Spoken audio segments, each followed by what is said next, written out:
Welcome to the Reality Revolution. I am your host, Brian Scott. Today we're going to talk about the law of attraction and read an amazing chapter from Raymond Holliwell's book, Working with the Law. We have covered this book, which has been glorious to read. Raymond Holliwell wrote the book, Working with the Law, 11 Truth Principles for Successful Living, around these universal laws. And I believe he was a great teacher. When you read the preface and the introduction and you do some research on Raymond Holliwell, he was authentic and real, and his students really believed that what he taught was effective and powerful. He taught that you could utilize these universal laws to improve your life and overcome obstacles, transform yourself to take you from where you are to where you want to be. And we have covered the law of receiving, the law of increase, the law of compensation, the law of forgiveness, the law of sacrifice. And today we want to talk about this chapter on the law of attraction. Obviously, I've covered the law of attraction in many, many episodes. And in some ways, the law of attraction is kind of overdone. Many people attribute the law of attraction to the idea that thoughts create reality, when it's only a very, very small subset. The law of attraction in most circles is like attracts like. So chiropractors generally are attracted to other chiropractors. They hang out with each other. Doctors are attracted to doctors. People of a similar energy or frequency end up hanging out with each other. So in life and in the universe, you will see that like attracts like in most cases. There are many nuances to this. I've done my best to try to find the origins of this, and every time I find an author that I say, oh, this is the first mention of this, I find another. This has been talked about all the way into the 1800s, so there is no secret behind the law of attraction. But understanding it and understanding how to utilize the law is tremendously powerful. And Raymond Holliwell does a magnificent job in exploring these laws, and this one in particular. The law of attraction. To desire is to expect. To expect is to achieve. The underlying law that regulates supply in the world of effects has two important phases. One is desire, and the other expectation. These mental attitudes represent lines of attractive force, the former being the positive phase of the law, and the latter the negative phase, which phases must be complied with to obtain the best and greatest results. The first phase of desire embraces a positive process of attraction. That is, when an individual earnestly desires a thing, he sets up a line of force that connects him with the invisible side of the good desired. Should he weaken or change in his desire, that particular line of force is disconnected or misses its goal. But if he remains constant in his desire or ambition, the good demanded is sooner or later realized in part or in entirety. The principle involved is that you cannot long or yearn for anything unless it already exists, if not in form, then in substance. And desire is the motive power for calling it forth into visible appearance or physical effect. It is no use to desire a thing unless you expect to get it, either in part or in full. Desire without expectation is idle wishing or dreaming. You simply waste much valuable mental energy in doing this. Desire will put you in touch with the inner world of causes and connect you by invisible means with the substance of the thing desired. Then, continuous expectation is necessary to bring it into a reality in your life. Much like the pull of gravitation in the physical realm, expectation is a drawing force of the mind which acts in the invisible realm. We all know that many persons desire good things which they never expect nor make any real effort to grasp. They start out well and may get halfway, but not any further. When they learn to comply with the other half of the process involved, and learn to expect what they desire, most of their dreams or wishes will steadily materialize. Again, we meet people who expect things they do not want, but which often come. This proves that expectation is a powerful attractive force. Never expect a thing you do not want, and never desire a thing you do not expect. When you expect something you do not want, you attract the undesirable, and when you desire a thing that is not expected, you simply dissipate valuable mental force. On the other hand, when you constantly expect that which you persistently desire, your ability to attract becomes irresistible. Desire connects you with the thing desired, and the expectation draws it into your life. This is the law. Should you be oppressed by poverty, hardship, limitation, or lack of any kind, begin now to operate this law of mind and gradually command more and more of the good in the form of better things and improved conditions. It is your right to be happy and free. We should seek, therefore, to learn more of the unseen laws of mental creation and the marvelous possibilities dormant within our beings. Nature does not deprive us of any good and desirable thing, but has provided us with the mental equipment and inner power to acquire and enjoy all the essential good to ensure a happy and worthwhile existence. Application is the test of adequacy, as knowledge is of little or no value unless it can be used to practical ends. Here is a simple method in the beginning of using the power of mind to increase the amount of good in our lives in conformity with the law. Form a clear and well-defined mental picture of what you want. Do not specify its particular form or how it shall come, but simply desire firmly and gently the greatest amount of good in that direction. Avoid a tensed state of mind or any condition of strain or anxiety. It is better to do your mind picturing in odd moments when in quiet and restful conditions. Let the idea or plan of good unfold into a vivid mental picture, much the same as though it were a moving picture upon a screen. Do not force the thought, as pressure causes congestion and confusion. The calmer and more peaceful you are, the better the results. The main thing is to hold the thought, then proceed to nourish your desire or want with a calm, confident conviction that what you seek will come. As you persist in this state of mind, the good desired will tend to gravitate towards you. It may come almost at once, as in respect to little things of less consequence, like an invitation, a book, or meeting a friend on the street. Or it may come by degrees over a period of time, according to the clearness and strength of your demand and the particular form of good desired. In the meantime, be reasonable and practical and do what you can to promote its coming. I have little confidence in the Lord answering the one who rocks in an easy chair and waits for the desired thing to be placed on his lap. Somewhere it says the Lord helps them that help themselves. Yes, action spells results. This supplements your mental creative process and provides the channel for its expression. Then leave the results to the law. As you do your part, the law will do the rest. How well or how accurately you cooperate with the law determines the duration of time apparently required to bring forth your supply. Time is a period created by man.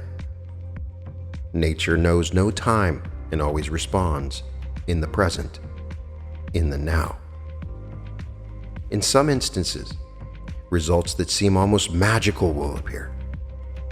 Often where there has been a deep, longing desire for a particular good with no expectation of its realization, the addition of action will finish the process with the happiest results. In fact, you are always on the right side of the law when you combine the two essentials of desire and expectation. You operate a hidden intelligence that puts you in touch with the actual ways and means of materializing your desires. The principle underlying this process of attraction is as sound and as demonstrable as any principle in the science of mathematics.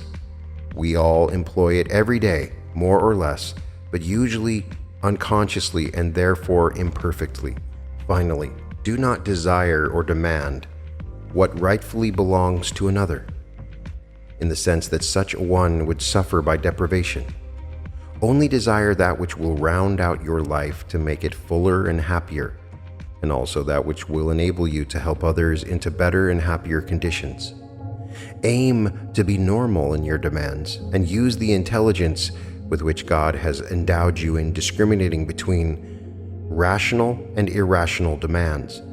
The innate desire of your being is for harmony, satisfaction, and plenty.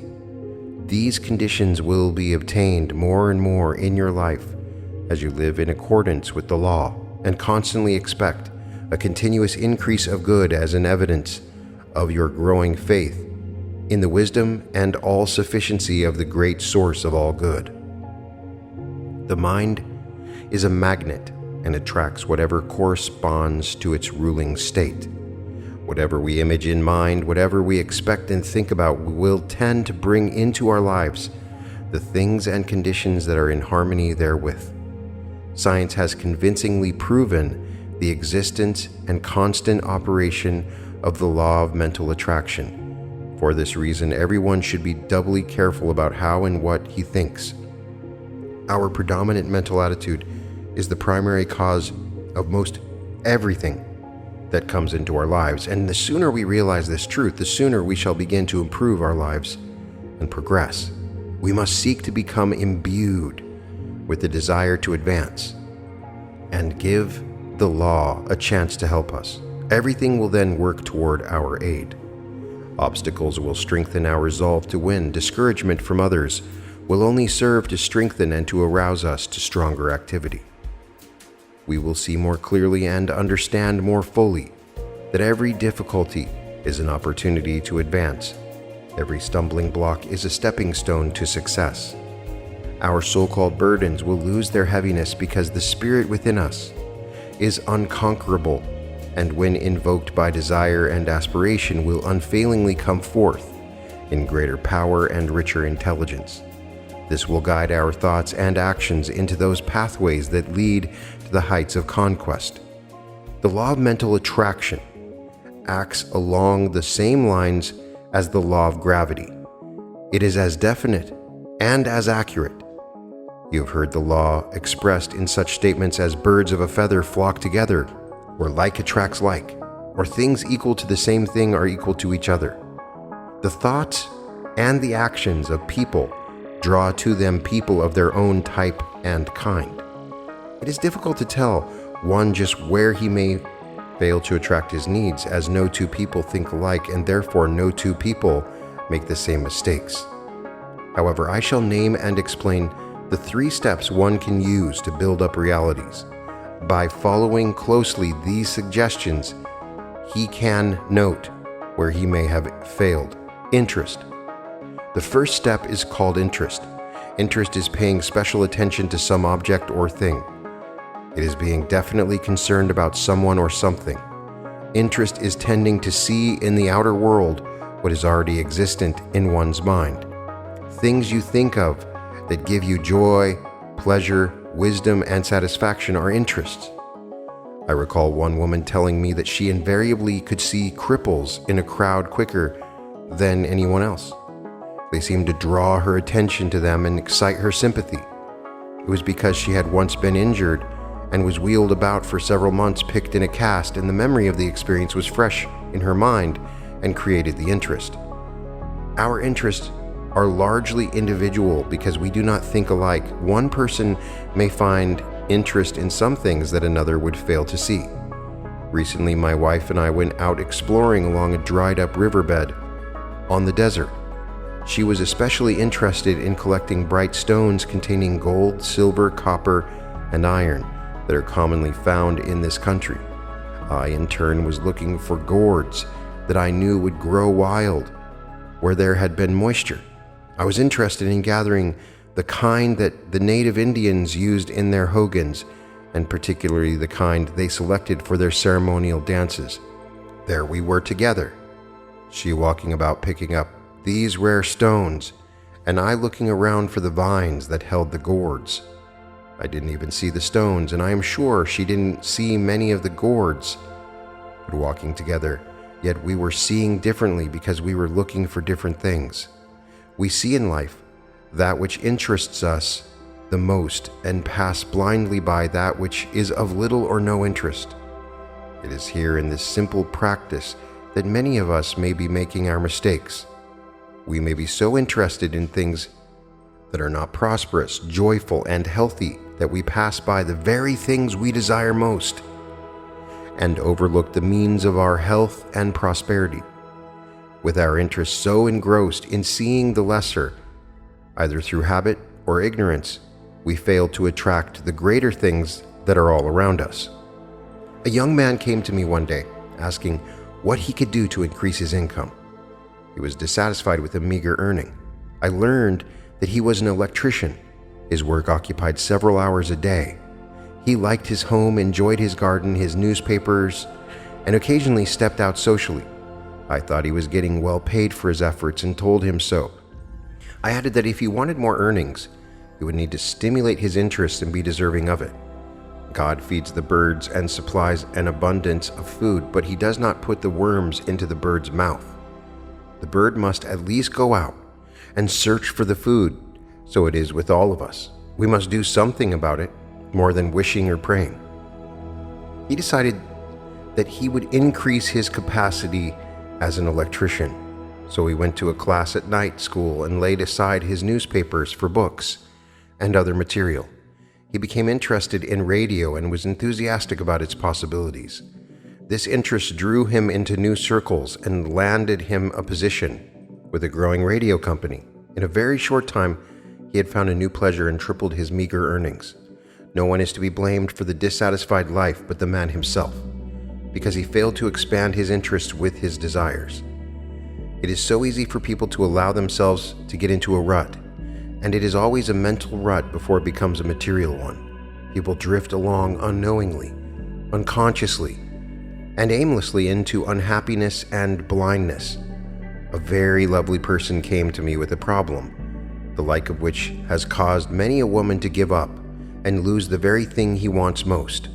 This woman had a nice home, a well-providing husband, many servants, and 2 fine sons to be proud of. But with all that, she was most unhappy. When her boys were growing up, she devoted all her time to their training and care. Now they had married and were making their own homes. While she was so tied at home, her husband was becoming a successful man, and this took him out to clubs and made new friends of other women as well as men. He was quite occupied with his interests. He came home at nights, but most of his weekends were spent elsewhere.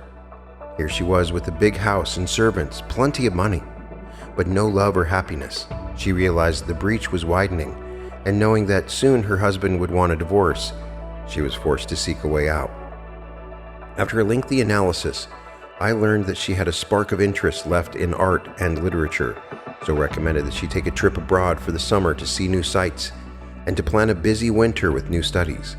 She returned feeling refreshed and anxious to begin the work. She joined a literary club and liked it. Gradually, she worked into some small dramatic parts until one day her interest burst out into a flaming desire to go further with the work.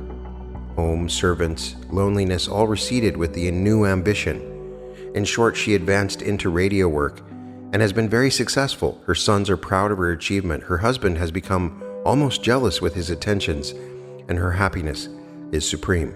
You see, one must keep up some interest. One must keep his mind active and keen in order to avoid losing one's attractiveness and satisfaction. Our highest interests should govern our thoughts and not the material things. The material things are only the means through which we express our interests.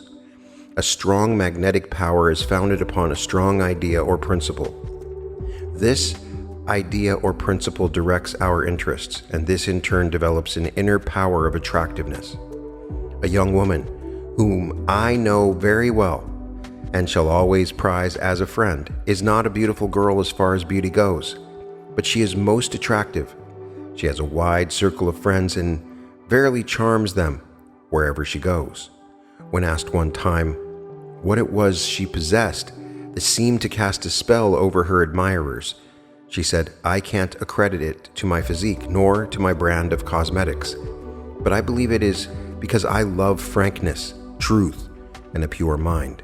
Innumerable examples can be told of men and women who have attained success and fame because they have loved and lived some principle of good.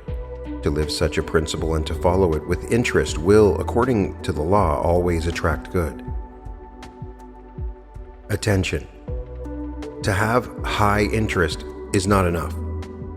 We must inject this interest into our daily labors. Our attention must portray our interest, and the keener our interest, the more intense will be our attention. It is our interested attention that draws from the outside world such facts as are formed in the mind. As we direct our attention to our interest, this magnetizes our power of attraction, which draws to us much of the same type as our thought. When much of our interest is taken up with our full attention, we shall find that most of our petty and selfish leanings will be absorbed by our higher interests, and we will steadily progress. I recall years ago when I was yet a student at the university that I would often pass through the terminal of Williamsport, where a certain man had his offices and was then a junior supervisor for the Pennsylvania Railroad. Often, it would be after working hours when I passed the building, and frequently it would be late in the evening, yet I would see his office lighted and find that he was busily engaged in finishing up some important work. It seemed that he lost himself in his interest for his work, and all his attention was drawn to benefit his employer. Years passed, and the day came when I met that man and knew then why he had been steadily promoted from one position to a better one. Today, he is next to vice president of the largest railroad in the world. Whatever he did it with all his might and main, and his attention never waned from a job until he thought it well done. I learned from him that he did not wonder when he would get his next raise in pay or change in position. He just worked, he said, and the advancement came without worrying about it. I believed another young man expressed this law in action years ago when they thought it was impractical idealism. He said, "For whosoever will save his life will lose it. Whosoever shall compel thee to go a mile, go with him twain. Whosoever will find himself great must render great service. Whosoever will find himself at the top must lose himself at the bottom. The big salaries are paid to those who travel the undemanded extra mile. The man whose attention becomes lost in his interests will grow to worthwhile accomplishments." Emerson said, "See how the mass of men worry themselves into nameless graves, while here and there a great unselfish soul forgets himself into immortality." Yes, you say, I know of men who have had such advantages and opportunities to forge ahead, but they didn't succeed as your friend. They had influence and money and brains, but somehow they did not reach the top. Granted that they all had the material and physical advantages that any average man might need to skyrocket to the pinnacle of success. Yet they lacked something within themselves. The source and cause of all successes lies hidden deep within the mind, and one must give one's attention and interest first to principle and then to fact. What do I mean? If you believe in honesty, then you support the principle of honesty with all your attention. You direct this attention to do and think all things in an honest manner. If you should have an opportunity to cheat or steal from another, you adhere to your principle and refuse to take advantage of what may seem a trivial thing. They always seem trivial in the beginning, but that is only the beginning. Such trivials grow with a cancerous rapidity. You rarely see the surface record for remaining loyal to your standard, but in time, you will not only see but feel its satisfaction. As you watch closely your dealings and force every issue to comply with your principle, you are charging your mind with honesty, and it becomes magnetic to attract honest endeavor and permanent success. Next, take truth and follow it along until you have worked it the same way. There are so many ways that truth may be challenged that you need not expect to accomplish your work in a week or two. It becomes a growth. After a time, you will find your interest and attention so taken up with truth in all its forms that you will no longer attract deceit or dishonesty to you or in your affairs. I remember a statement I heard when I was young in this work. The owner of a store spoke of a little lady who came in to buy cards and gifts for her family. It had been suggested that she pass off some inferior articles on the little lady, but the woman replied, "Oh no, she is too honest to be cheated." I wondered then why she had made the remark, but I understand it now. Such can be said of all of us when we earn what that little lady had earned. The president of an Eastern college came into our chapel one day while Mrs. Holliwell was at the bookcases. He said he had read a few of the books that were on display in the window and was especially impressed by one book called The Game of Life and How to Play It by Florence Shinn. He thought the title very attractive and of interest to anyone. "Do you know," he said, "I learned to look upon life as a game, and I started out as a poor boy with few advantages, but I played the game. I did not have the help that so many of these books may offer. I succeeded, and now I am telling thousands of boys and girls how I played the game. I built my successes on 3 common principles: truth, honesty, and sobriety. I measured my living with these standards, and I have won a happy life." Set up a standard or measurement for yourself. If you've not done already, do so. Take one thing or one thought at a time and build upon it. As you strive to give your attention to some constructive interest, you will cease giving so much attention to a lesser one. You do not have to work over things as some folks may do. They go about treating against dishonesty and the like, when they should adjust their minds to be free from thinking and fearing dishonesty. The law requires us to make the correction within ourselves, and if we do our work there, it will proceed to work for us outwardly. It is our thought which stimulates interest and directs our attention. Therefore, let us not wander away from the source and cause of attracting the things we do not want. Expectation. The last step we take is expectation, which is an active form of attention. It is attention with intensity. It may be likened to the actions of a cat that waits patiently at the mouse hole. The cat expects to catch its prize at any moment. He expects to get the mouse because he believes he will get it eventually. If the cat did not believe and expect to catch the mouse, his interest and attention would lack that intensity, which is now present. His energies would not be so actively called forth. When you believe in the probability of success in your undertaking, you experience the keenest interest in your work. This interest is intensified with expectation and anticipation. Through this, you will draw to you the success you are working for.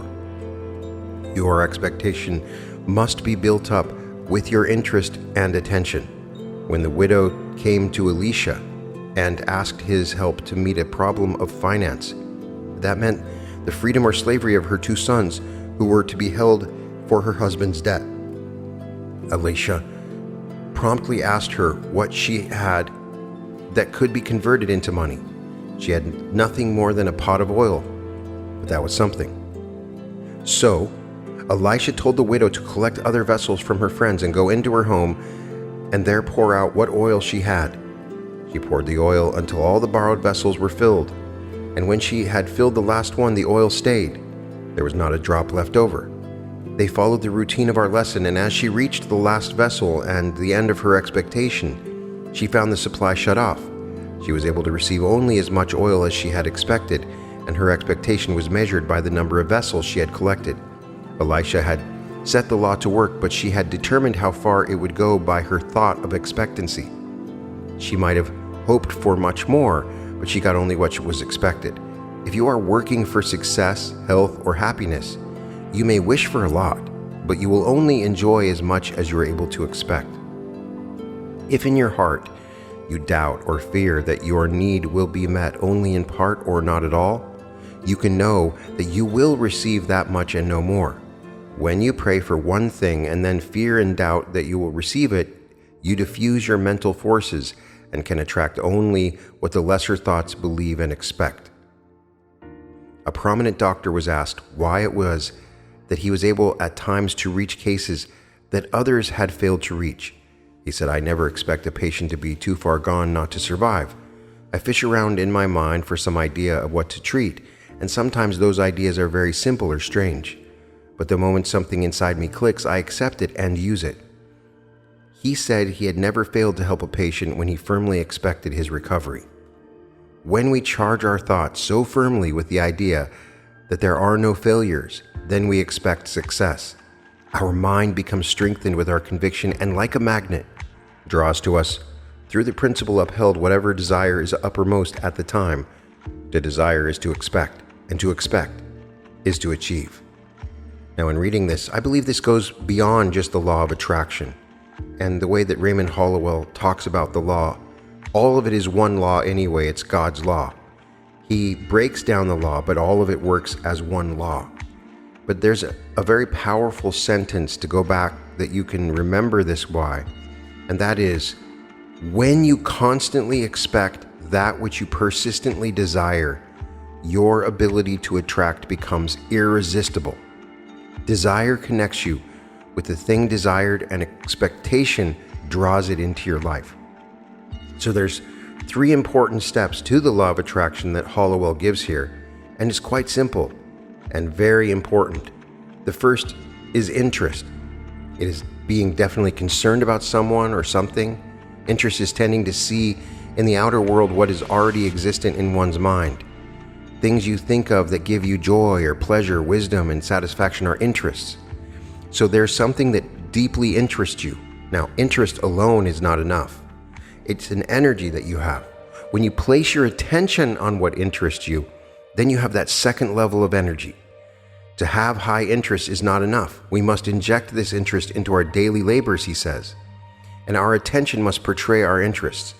Our attention on what we are interested starts to magnify this energy even more. And then the final step is expectation. This is the magnifier, just like the cat waiting outside the hole for the mouse. Those 3 aspects are the fundamental keys. Like attracts like, so you change what it is that you like. You change your frequency, you change that thing, so that you become like the thing that you want to attract.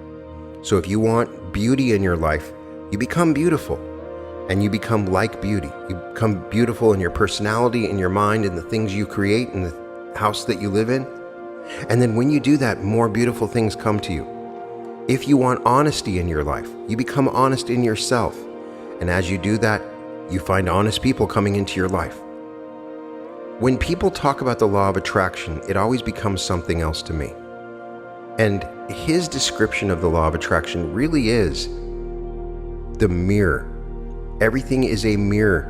And if you understand that, and you place your attention on it and place great expectation, then wonderful things can happen. Expectation is the key power behind it all, in my own experience.